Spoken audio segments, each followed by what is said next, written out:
welcome to another episode of Walk the Talk with Bulbeer. Today, as you can see, I have with me architect Behzad Kharas from BNK Group. Hi Behzad. Hi, Bulbeer. Thank you so much for making time for Walk the Talk. Thank you for inviting me on your show, Oh. being at our office, and I'm looking forward for some kind of a hamper later on. Okay, I'm going to look into that for sure. So, Behzad, tell me how you begin your day every day at BNK. So my day starts right from 6:30 in the morning. Wow. Because while I oversee the entire operations of the entire group, but there are certain things that I always keep a keen eye on. So whether it is design, whether it is the execution at site, whether it is discussions between clients, whether it is discussion between the team.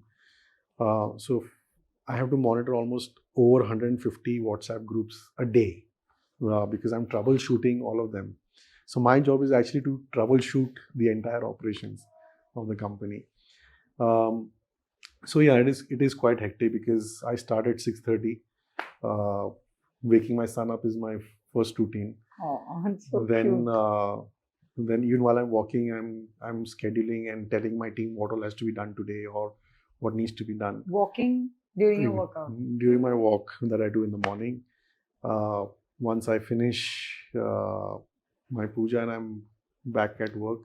So I'm multitasking these days. So I'm doing VCs in the car, then waiting for 2 minutes, then going up to a site, then again coming down, again doing a VC, and then coming to office. So I'm multitasking to another level because, and I'm traveling a lot now from Bombay to Dubai because we're now looking at that region also to cater to that region. Lovely. So, I mean, if you ask my wife, she'll tell me I'm there, but I'm not there.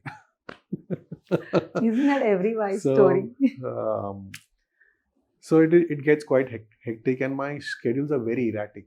And I always believe in plugging any problem at the source immediately.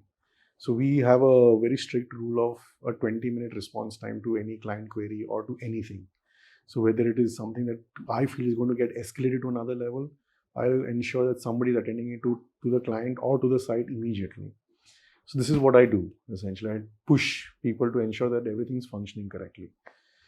And this is something which makes me, I don't say that I'm micromanaging things, but I'm just ensuring that what we benchmark at, even after scaling up, should not lag behind or fall behind in the pursuit of scaling up. So if I'm on my toes, my team is on my toes. And that is exactly what I keep driving into my team. And that is why it now, the timelines go up to almost 9:30 at night. And sometimes if I'm preoccupied with too many things and in between we're handing over this absolutely critical project, we just wake up at morning 3 o'clock and again you're typing and texting things to people. So my mind is quite wired and is wired to handle multiple things at a time. That's awesome. That is what I believe is one very strong strength that I have. So I can do business development, I can look into design, I can look after client issues, I can look after contractor issues, I can look after site issues, I can look at finance, marketing, PR all at the same time, and I can switch on and switch off easily, you know. And I think I keep telling my wife that now I think I'm in this kind of Zen mode where nothing affects me. So even the biggest challenge, or even if somebody is getting angry, or if the team member gets angry, I'm able to handle these kind of situations much more better than what I was probably 10 years ago. Wow. I should call you a multitasker then. I truly believe that I can. Still not the right name because you can do better than that? I think I've definitely built up this capability in myself over a period of time. It's not happened overnight. Of course. And I think it comes only if you have a very clear-cut vision and a strong belief that you want to achieve something. So I have a roadmap for myself till 2034. I know where I want to be in 2034. So if I have to be at that point in 2034, I know that I have to achieve these milestones. And if I can't achieve those milestones in this time frame and in this age, then I'll lose the battle. So I know that if I am going to be 54 in 2034, this is what has to happen with BNK Group. It's simple. So I'm as I said, I'm parallelly working at many things besides managing the business, the current business, but I'm also trying to expand it. Uh, and I'm talking to multiple partners, and I'm trying to build a larger profile for BNK Group now, because I believe that I've reached a saturation point um, in what I'm doing every day, right? So I always ask myself a question: what am I doing something new? How am I being relevant to today's times? Um, and this is the constant driving factor that I keep asking myself, and I'm extremely self-critical. So my team is also knows that Behzad is absolutely, how do you put it in today's lingo, is anal about certain things, right? Uh, but yes, we are. I am obviously you're a Baba, so you are a perfectionist, and I don't say I have OCD, but uh, being crisp, being on time, delivering correctly, these are absolutely non-negotiable parameters for me, uh, and that is why I'm always on my toes. And my schedules, that's why I start becoming very erratic, because there are days where I feel that today my like when I so I have a so my schedule is online for my team to see, and probably they think that I'm going to be in office, and all of a sudden tap, my schedule gets filled up, and so I have to my team has to understand where I am at that point in time, so they have to discuss with me. Many a times I call people from another side to this side, if I'm not able to reach on time to that particular side, or I I think many a times I've had meetings here and I have somebody sitting there, so I finish one discussion with them, give them time to think, and then I'm going to the other room doing another meeting, then again coming back to this meeting. So this is something that I've been seeing often because I'm handling probably Wow. too many things. Uh, but But you're enjoying. I That's love what it. matters. Sometimes it does get onto me. I think everybody has a tipping point, right? I think the only good thing that I've been able to do over the period of time is to build my threshold level. That is something that I've But learned to do. that's great. It takes a lot to build that threshold Yes, and I level. think my family supports me in that, because my wife understands this now, and that also is a very strong support system that helps you, deliver work towards what you want to achieve. I've understood so much and learned so much from this discussion we just had right now, that how important it is, to be strong headed, yes, but that threshold that we spoke about, that how Yes, you have been able absolutely, to mature, and become so patient and be able to handle so much at one time. I absolutely. mean, it's just like, one man show, I wouldn't say, but one man multitasking with tuck, tuck, tuck, tuck, tuck, like you ran short of fingers. I felt at one point of time that you're doing so much Like, in the whole day. That's a lot, and that's like amazing. I mean, I'm sure you are definitely, you're bringing out the best from your team by having this kind of an attitude, because no absolutely, I one can think slow down when the boss is um, on this speed. I mean, it is a very funny thing. Like I told you, I have this back problem, and so my driver has been with me since the last 14, 15 years. Um, and so I have this back issue, and so I was looking for this Kerala Ayurvedic doctor to do the treatment. And obviously, he's seen me over the last 16 years. So the doctor came home. So I was not introducing myself. He's talking to the doctor because my driver is a Keralite. He's saying my boss is extremely workaholic. So cute. And he was giving my introduction. So I was actually smiling, because I think if I've driven this down into my support staff and my support team as well, uh, I think the ethos of any company when you scale up or when you grow is basically the team, you know. And if you don't have the team in place, then everything starts falling and starts shaking up. Correct. And that is also one thing that I've always realized is that you are as good as your team, you know. And I'm very fortunate, grateful that I have this mindset, and my team also has this mindset that we have our differences, we have our fights. I have had project managers yelling at me on site, uh, and I don't tell them that I'm your boss, because I understand their pain point and their frustration, and when two people start arguing, then there's no result, and I'm so result oriented. That Oriented. I'm not an egoistic person. So I say that, okay, even though I'm paying the salary, but I have to take shit from my own team, that's okay. Because I have to look at the larger picture. Work is done. Right? So as long as we're achieving a goal Correct. collectively, because an argument is something which is deconstructive in that particular point in time, but all of a sudden when a minute passes by and everybody's back to normal. So you don't carry that baggage with you. I personally don't carry baggages with me now. I used to, but not anymore. So That's great. yeah. That's awesome. And it's at the end of the day, you're right, the result, the goals are met, and that's about it. Like, we all have to go through Absolutely. ups and downs, mood swings of each one of us, Absolutely. if we are working in a team. And I'm sure it must be same for you and Sumit, and you guys have seen your own journey, and and I'm always so impressed, and I've always told you and Sumit about the way you've brought up both your sons, and it's so inspirational. That in spite of being where you guys are and how humble that you are, and that is something that I constantly keep learning from the people that I interact with. There is something to learn from somebody, even the peon can teach me something someday. It's something like that. And this is something I always believe is the beauty of life. As long as people around you have something to teach you or inspire you, is what makes your ecosystem stronger. Correct. When it comes to BNK Group and Link BNK, right? What do you have to say about that? So it's a, in fact, let me tell you that I'm very honestly blessed to have Neelam as a partner.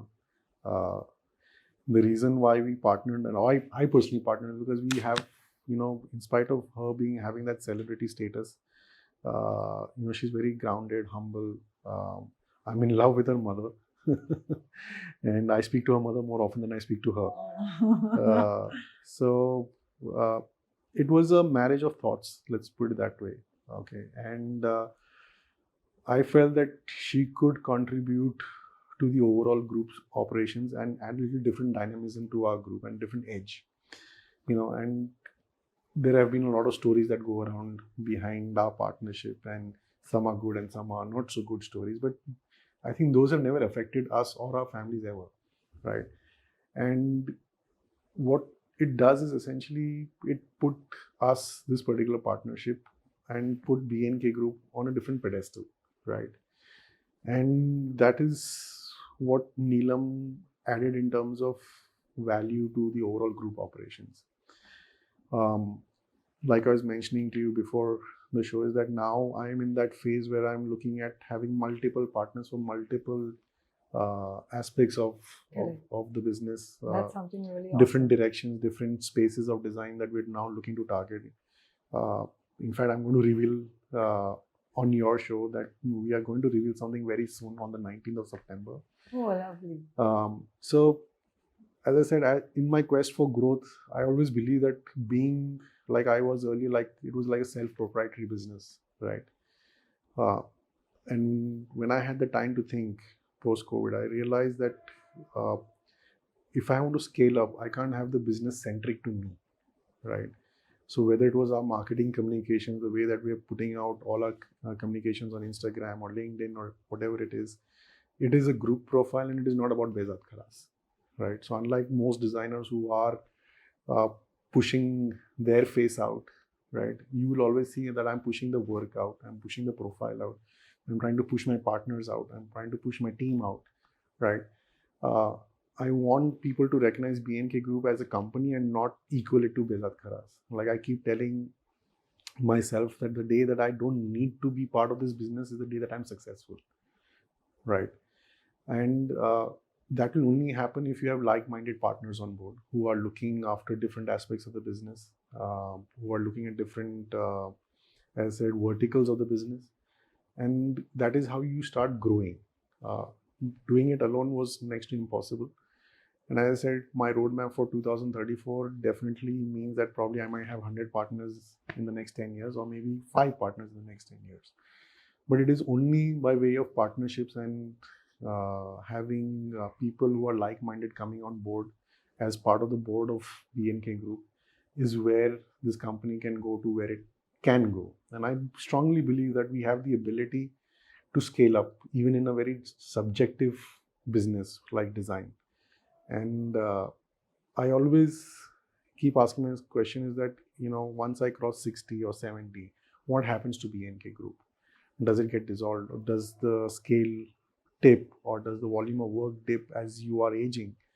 Or do you want to build an ecosystem like, for example, an HB or an L&T or an Ernst & Young or a Deloitte? So where the principal person is not there anymore, but the company still continues.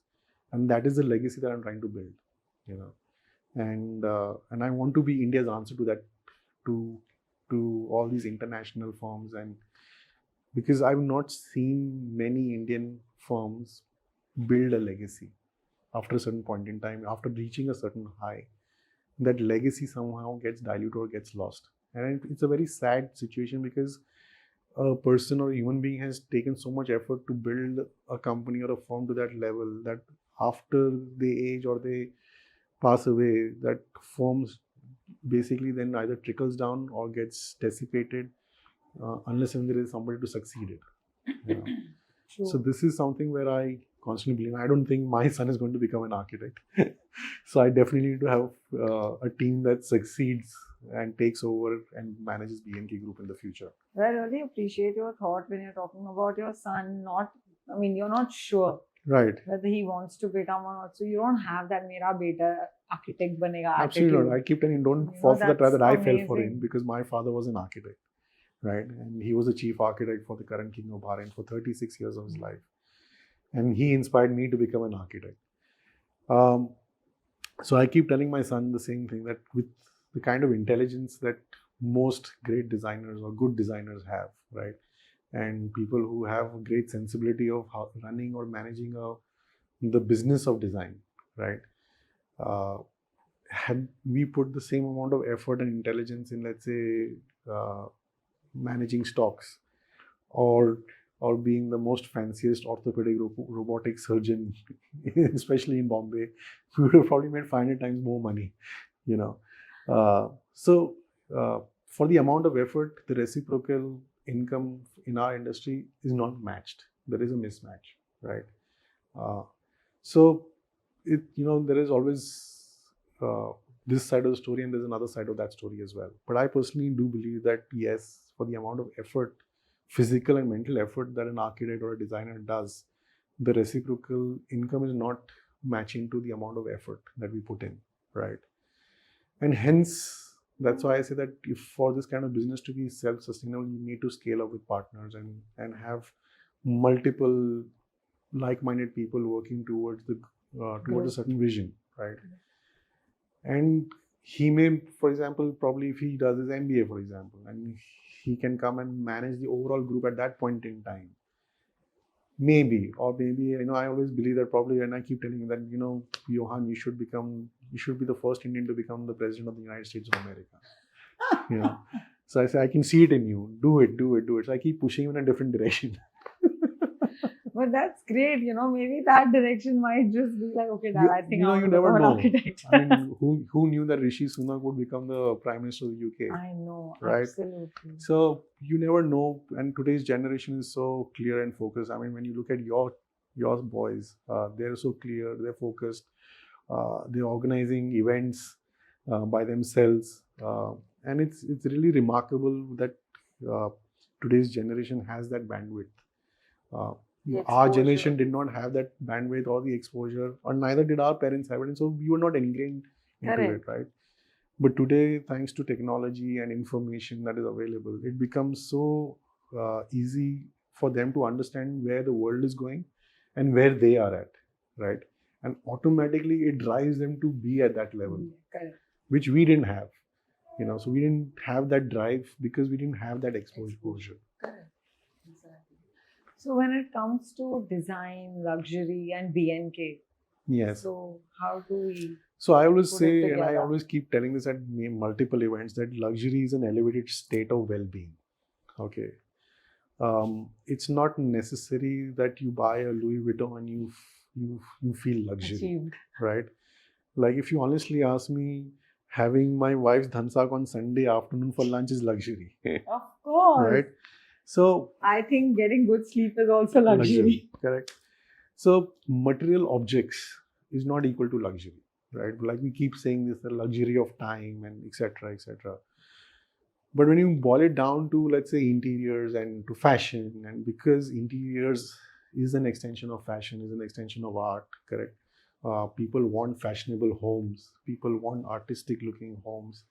Um, and when you pay a price for a certain product, for its quality, for its durability, or for its aesthetic, or whether it comes to art and you're buying, let's say, an MF Hussain or a Raza or whatever it is, if you relate to it, then do it, right?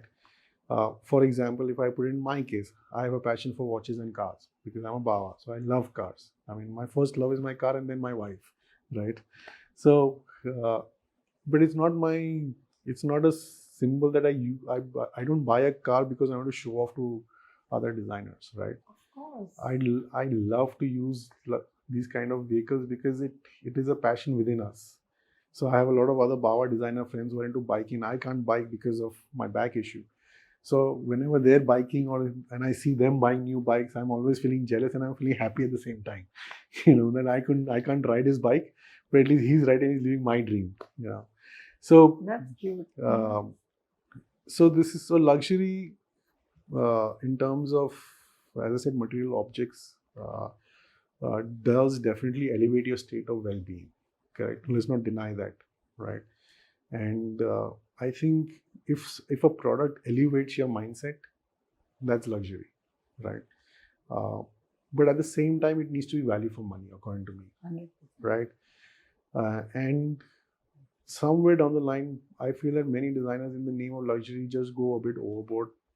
I mean, most people define luxury is equal to brands. So if I put a branded sofa or a Fendi or a Versace or etc., etc., etc., right? And then the project becomes a luxury project. Or if I'm using fancy decorative lights from Italy, or if I'm using architectural lights from Italy, or switches from a particular brand, etc., etc., it is luxury. I've seen a lot of Indian products which are probably 1/10 or 1/4 the cost, which have almost the same level of fit and finish, right? Like if you ask me, in my career of 19 years, I've not imported a single piece of furniture from Italy. Right. I was going to come to that. My entire office, what you see, is made in India, right? Okay. Most of my projects, 90% of the stuff is from India. 10% would probably be sourced from a store which would probably have maybe Turkish or Chinese furniture or something like that, right? But as I said, what are we creating? We're creating the overall ambience.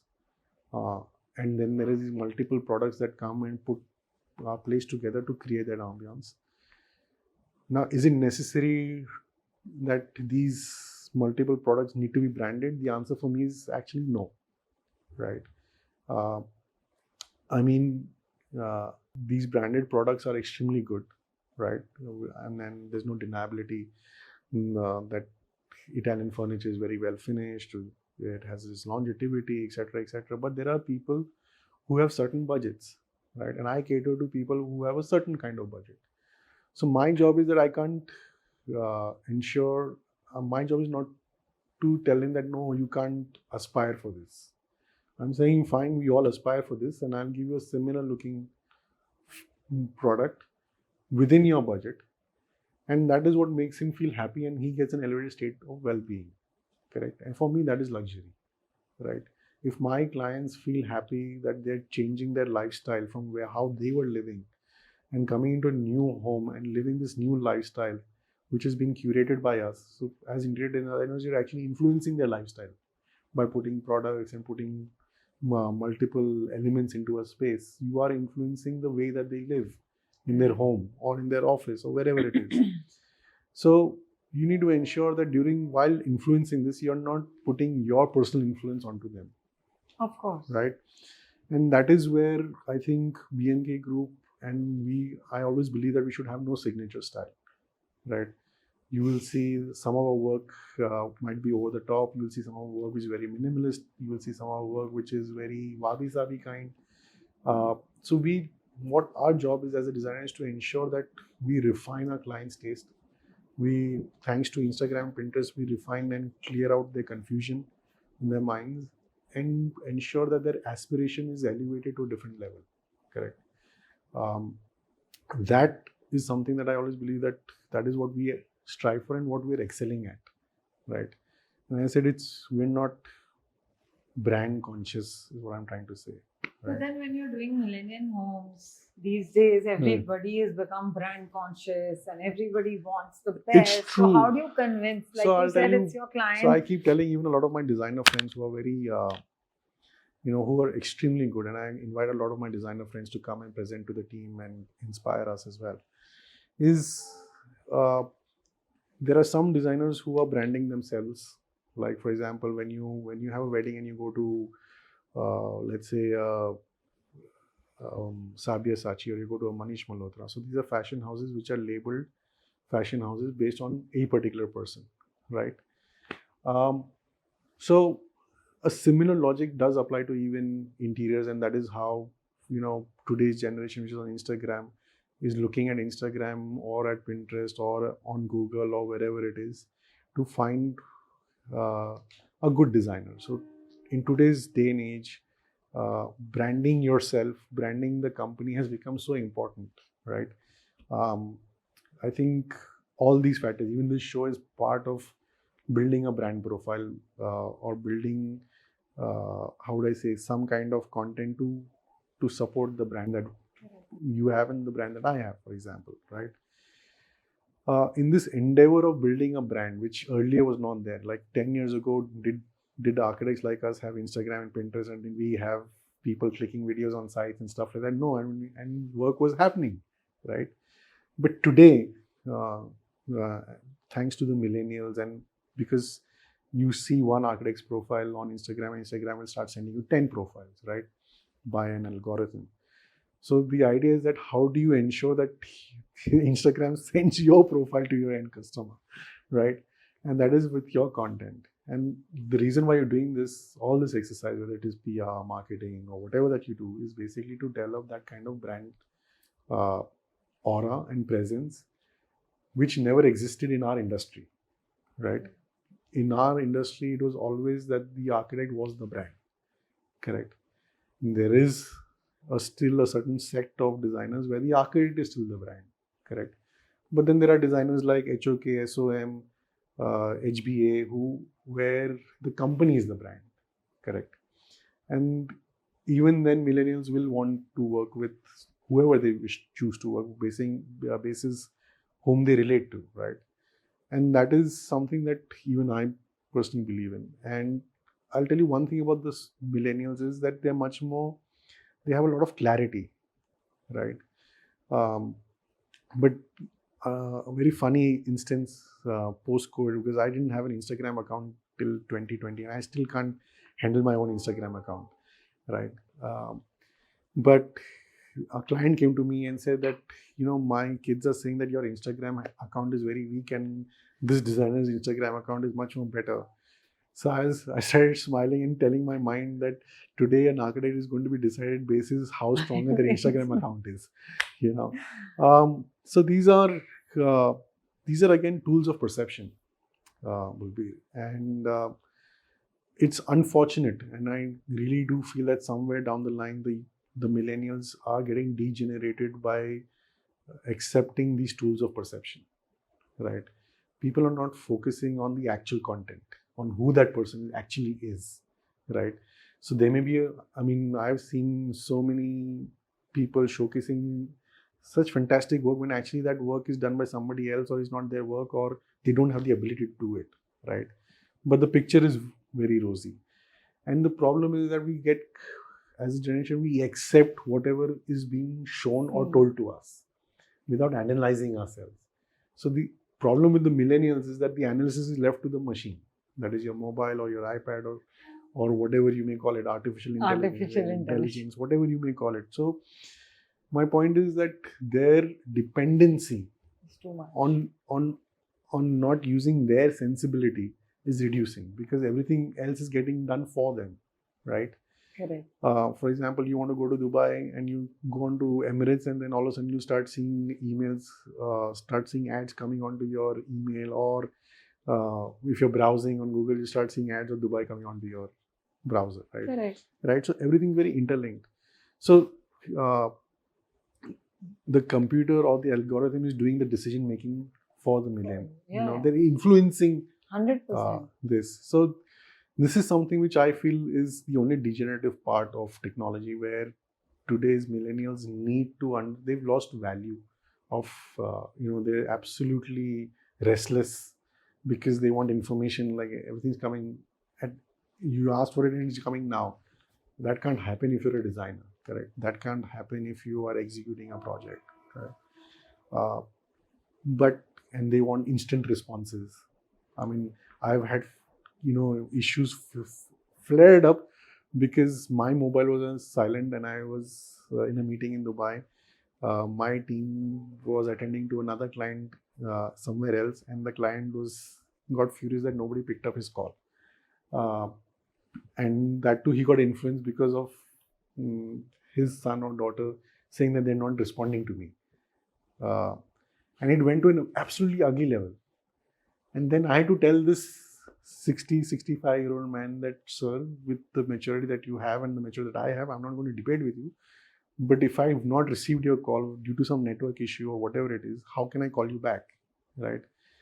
So he got influenced by the millennials. You understand? So this is something that, I feel that they lack judgment. So their ability to take judgment calls or good calls is something which is lacking. That is something as parents like you and me is what we try to ingrain in our children, that you need to take the right judgment call.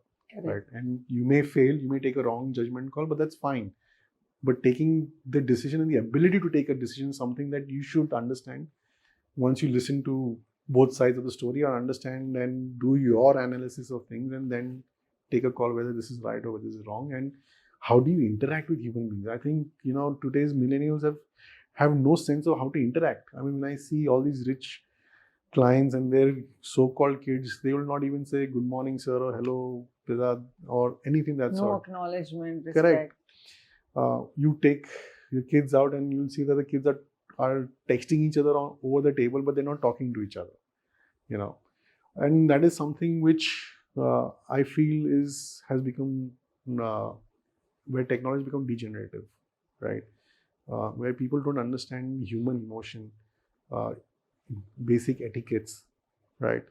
Of society, basic etiquettes of society. And that is something which I personally feel is where most of the young millennials are losing out on, And what happens is that today, thanks to all this, the IT revolution and to, all the startup revolution, etc., they started accessing money beyond their imagination at a much more younger age, right? Absolutely. So handling that success and handling that kind of money, and then when that success and money goes to your head and ego, oh God, you should see those kind of clients. Then it's like, I've seen many millennials treat us like slaves, and we say that we're not your slave. You can take your project back, and if you want us to work, then come down and become a human being, right? That's most important, and that is something which I keep seeing a lot these days, and that is the only worrying factor for me on a personal level, right? From business perspective, I'm trying to groom my team to do, how I would say indirect anger management. No, like you said, now I know why your threshold is what it is. It's because of all these things. I used to be extremely short-tempered. I used to be extremely short-tempered. I mean, forget clients. I'm telling you, even our workers, right? So if you see the trend, like probably 15 years ago, I used to be able to deliver a project much more easier because we had good quality workers. Now the workers' children are becoming interior designers and architects. Nobody's becoming a worker, right? Because every laborer wants a better for their child, and there's nothing wrong in it. So we don't have skilled workers anymore. There's a vast scarcity of good workers in the market. Earlier, if somebody was not working, we used to even go and give and say, "Kya kar rahe ho? Kaam karo." Today, if I go inside and shout at one worker, he'll straight away take his cutter machine, wrap it up and say, "मैं जा रहा हूँ, बेजाद सामने मुझे बहुत सुना है." So their threshold is also gone. You understood? Yeah. Because they have an equal or better opportunity somewhere else. You understand? So this is something which, there is an imbalance in the ecosystem somewhere in today's so-called millennial generation. The threshold for even youngsters who work in here, and like we used to take a lot of shit from our bosses when we were working, and we used to work 24/7 when push came to shove. But today's generation will not take it, cannot take it. I've seen either they get depressed or then they get aggressive and they leave the organization. So I realized this over a period of time that I'll have to adjust myself and my characters and my temperament to what today's generation of talent wants or what my team wants. And many times my design director comes and tells me, my cousin sister who's an executive director, she comes and tells me, Behzad, no. When they see that the pressure cooker is whistling, they'll turn off the gas. No, but that's true. Our generation, we normally talk about it on personal level, but I think our generation overall has, bent forward when it came to our, the ones older to us, and now we are bending backwards also for the generation that is coming up, because this is the only generation going through this. I think, yes, we're squeezed between the new and the old. Exactly, yeah. We are like literally that generation that we are squeezed between both, because, and we've not had our way. I'm telling you, it's true, because from all that you're saying, we normally look at it from personal point of view. Yes. But if you see professionally also, it's the same thing. Absolutely. They are squeezing. There has to be a translation. We were squeezed, we are squeezed, and I think we will till the time, So we have to build up there's nothing left to be internal squeezed. strength. Which is that one project which has actually pushed you to be what you are today? I wouldn't talk about a project of my past, right? But I think, there are challenges that I have faced across time, right? So there was, when I did my first 5-star hotel, it happened during COVID. We couldn't visit the site, but our drawings were so crisp and correct that we had to do only 7 site visits and the hotel got done during COVID, right? And we were not prepared for COVID. But recently, something that I really, I'm normally the guy who packs my own bag, but my team has worked relentlessly to deliver a high level show apartment, 30 feet high lobby, 8,000 square feet of sales office in 75 days with high-end premium finishes, which take forever. Like if I had to do that project otherwise, I would have normally said 8 to 9 months, right? And I was given this task by this big real estate developer that, Behzad, you need to achieve this for me. My contract was September end. I delivered in August end. I would deliver 30 days prior to the contract. Wow. Because they That's wanted awesome. they wanted to grasp the sales and show it as profit, because they're a stock market listed company. Okay. So they wanted to show revenue in the second quarter. So they said, so I said, fine. I said, I was shitting in my pants, but I said, let's do it. And trust me, I had 150 workers, 15 managers, supervisors. We learned safety supervision. We learned everything. We learned along the way and we executed along the way. Excellent. And I'm extremely proud of my this very recent project achievement. I'm proud of my team, obviously, my team of contractors, vendors, even the client's team. I think it worked as an absolutely holistic. There were multiple heads in the organization, and there was chaos and confusion in their organization. And we were trying to analyze and understand what this confusion is and what will work and what will not work, who's saying what, and let's finish this, come on, let's move. And constantly on our toes, day and night monitoring. We had scheduled certain projects. So every alternate Sunday, one project manager would come, one supervisor would come. Then the next week, he would take a holiday.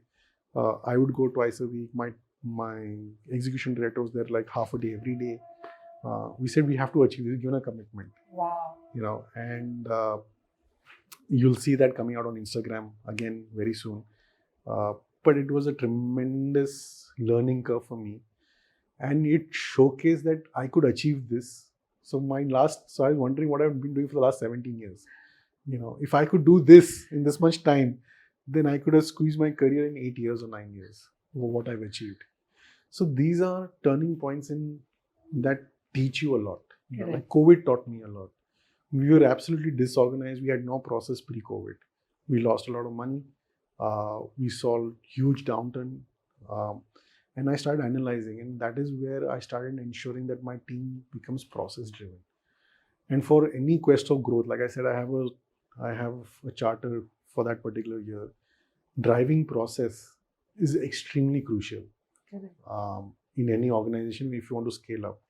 Whether it is in your systems, your technology. So we already put in a lot of technology, but now we're at a stage where we want to have our own software platform which handles BOQ, which handles communication with clients, which handles weekly progress reports, everything on one platform. Because otherwise, right now we're using 5-6 different platforms and trying to, it becomes too much a task for my project managers. And the coordination within the design team and the execution team becomes too tedious. So and then contractual management, financial management. So we're trying to put all of this on one platform and ensure that the process is there. So all this you learn along the way. I've not been taught that. Sumit was not taught that. Sumit didn't go to an MBA, fancy MBA school in the US, neither did I, right? So your entrepreneurial journey teaches you all this, right? And I'm sure Sumit also faces his challenges, right? And he also has to keep reinventing himself, like I was telling you, that he reinvented himself in last year's edition of Acetech. And it was a complete, and I always praised him that, you've really turned yourself around personally, and you've turned Acetech also around to that level. This is something that as an entrepreneur that you have to constantly be evolving. And all these so-called projects or milestones are not only the turning points but also the teaching points. So we all learn from these things. Absolutely. It's part of our growth only. Yes. When you're talking about Sumit, I thought let me ask you to tell me something about Acetech. So I keep funnily I met Sumit at somebody's iftar party a couple of months back. You were not there. I know. And a lot of designers, I think at that point in time, had gone to Milan. And, and it's not that I have anything against Italy or Italians. So I said, Sumit, I don't go to Milan Design Week, I come for Acetech Design Week. Oh. I only come there. So there are few events that I attend, right? Most of these events I come, I'll be very honest with you, is only because of my personal rapport or belief in that person, right? It's not that I have to go there and I meet 50 new vendors and my team goes and they identify and they bring. I actually don't move out so much into the vendor community. I mean, I just do vendor management for them. But I think the essence is that you stay connected with the community, right? Understanding where we are personally in terms of our work, in terms of probably there might be another architect who's doing much more better than us, and there's something to learn from him or her, right? So this is something that I go for all these events too, is to learn from my other friends and contemporaries and even the young design lot as well, right?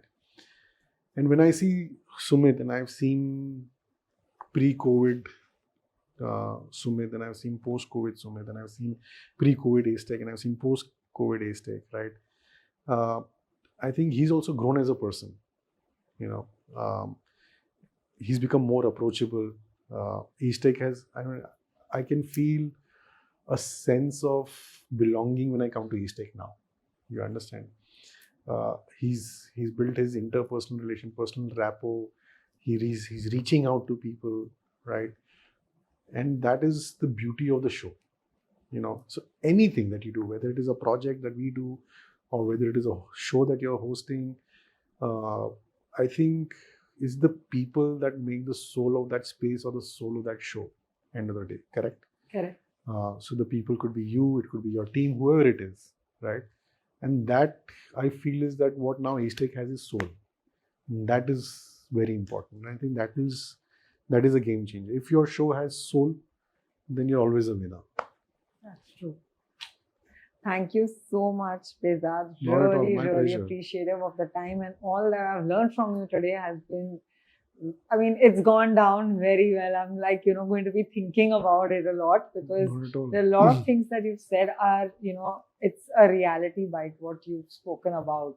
It's like your real learning and experiences. I think I've had like a good class today. Okay, oh my God. This is kind of exposure I have from today's, conversation that we've had. I hope you had a great time too. Absolutely. It's always a pleasure to be in your lovely, glamorous company, of course. And not many people know, but I'll tell you this, that Bulbeer is an extremely beautiful human being. Please don't go by her glamorous facade. And if you go inside, she's a beautiful soul. Thank you. Thank you so much, Behzad. Thank you everyone for watching, and see you on the next show.